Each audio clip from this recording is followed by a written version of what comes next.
Hello, promo and poster collectors! Welcome to this week's new poster video. If you like video game art, I hope you stick around and enjoy this channel. If you do, please click those like and subscribe buttons. That will help new collectors discover these videos. Most of my focus is on retail posters. These were posters that were hung in shops like Babbage's, Electronics Boutique, and the offices of arcade distributors. They were used to sell products to the masses, and as such they pack a visual punch, meant to hit a square in the amygdala. My long-standing advice is to avoid reprints. Originals will always look better and appreciate in value. It's a joy and an honor to show you guys my first Dragon Quest poster for the channel. For those unfamiliar, this is a much beloved franchise that sustained publisher Enix for decades before being acquired by longtime rival Square in 2003, the act of which created the Japanese RPG megacorporation Square Enix as we know of it today. In the early 2000s, we also saw mergers of Namco with Bandai, Tecmo with Koei, and Konami with Hudson Soft. At the time, games development costs were spiking, coupled with a global economic downturn. This forced many of these mergers to take place, the results of which we may still be observing. Will these companies lose their respective identities or become something new all entirely? Only time will tell. But let's get back to Dragon Quest. What makes these games so special are their thoughtful scenarios written by Yuji Horii, music from the mind of Koichi Sugiyama, and those illustrious illustrations drawn by Akira Toriyama. These three are confirmed geniuses apart, but together they form the mighty Voltron of JRPGs, Dragon Quest. What resonates with me most about Dragon Quest games are Yuji Horii's excellent stories. He trusts his audience's ability to grasp the maturity of his writing. His stories unravel organically and with a pacing that always feels natural, but sometimes too long. I'm thinking of Dragon Quest VII. Monsters is the first side entry for the Dragon Quest franchise and a direct competitor with Pokemon. Chronologically, Dragon Quest V, released in 1992, was first to introduce Monster Collection. Pokemon for Game Boy was released in 1996, and Enix responded with Dragon Quest Monsters in 1998. Before Dragon Quest V's Monster Collection, I'm sure there was another game that did this, but that is the chain of events as I know of them. When it comes to video game rivalries, Dragon Quest Monsters is one of the all-time greats. It's an adapt series. It grapples against the strengths of Final Fantasy and Pokemon simultaneously, all while holding its own. And for this poster collector, it is the monster collecting champion. This poster is a B2-sized Japanese retail poster. Retail because it advertises the release date and price point for the game. The poster was displayed in Japanese game shops prior and after the release of Dragon Quest Monsters for Nintendo's Game Boy and Game Boy Color. Here's a graphic I created that helps describe the size of this poster. A B2 is a very common size in Japan, and it's a bit more narrow than American-sized posters. Narrow because display area is limited in Japanese stores, and shops would want to squeeze in as many of these posters as they could possibly fit. While Japan and Europe have standardized poster sizing, here in America, the only poster sizing standards we have is for the American movie and bus stop poster. That said, a B2 is roughly 20 by 28 inches, or 50 by 70 centimeters.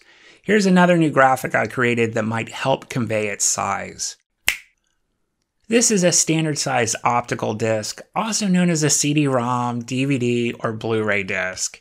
I hope these new images help convey size because it's one of the most pleasing aspects of poster collecting. Actually putting your eyeballs on large format art and knowing it was used to flog your favorite game. This Dragon Quest Monsters poster is in excellent condition. There are no pinholes, tears, folds, or finger impressions from abusive handling. The only defect is a print mark on the Japanese character in the Game Boy logo. Other than that, it's as perfect gets. It also has a satin finish on its front and back, and I consider its paper stock weight as light to medium. Now let's talk poster. Akira Toriyama, you genius you. The March of the Monsters is coming our way. I see inspirations from Maurice Sendak's Where the Wild Things Are, but these creature designs featured here are so brilliant, the piece easily takes on its own life. One of the cooler aspects I noticed here are all the characters are blushing, or have rosy cheeks. Aren't they cute? This could be a gang of inebriated pub crawlers, or the morning after they're on their way to do something terribly embarrassing that they'll regret years later, like skydiving.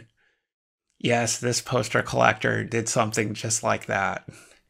So the character designs are brilliant, and despite being a long line of monsters, in the game you could only carry up to 3 at a time, I'd say this piece well represents the game. The bright colors and smiling faces are very inviting. These aren't just monsters, these are our friends. I also like the shooting stars, and how they tie into the game is important, and how they highlight selling points is well done here. The large text string at the top translates to a whole new Dragon Quest, and yes, this was.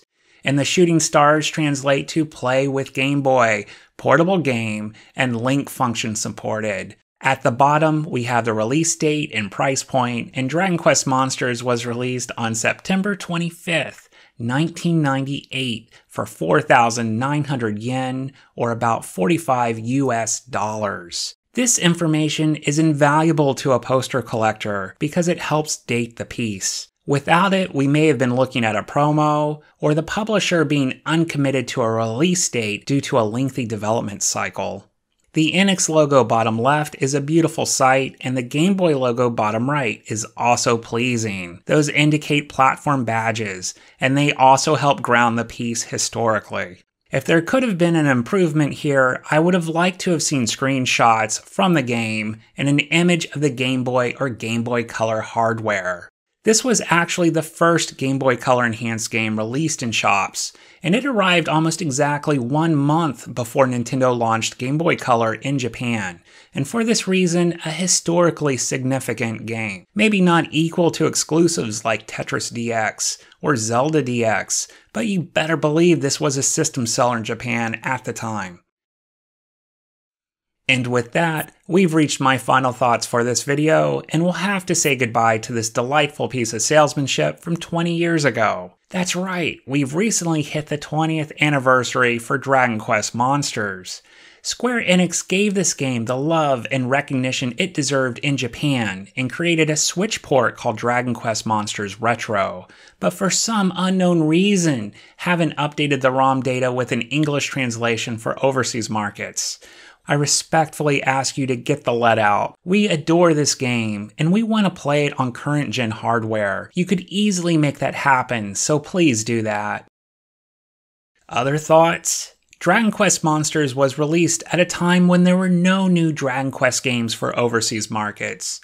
Back in 2000, my Japanese colleagues at Apple were busy enjoying Dragon Quest VII on PlayStation, and my only fix would come from this Game Boy Color Enhanced game, and I was shocked. It turned out to be as good as it did. It easily held me over till 7 was translated and released in the States, and for that, I'll always have fond memories of this game. Also, if you're a Dragon Quest player, I hope this poster contains one or more of your favorite monsters. For me, it's slime, of course. I prefer blue slime, but I'll also take my slime green. And I also like the king slime and Draki, the little bat creature by the dragon. And if you liked this video, I hope you click the like button. And if you want to be alerted of new poster videos, please subscribe to the channel and hit that bell icon down below. Doing that will help new viewers discover these videos. Next week will mark the end of my first set of YouTube videos. These were videos that contained images I captured nearly a year ago, but just started producing videos with. After next week's video, you'll be seeing the results of new LED lighting and the use of a decent tripod for sharper, more color-accurate images. But before we get there, we have a very difficult bridge to cross, and that will be showcasing the channel's first foil paper hybrid poster, so wish me luck.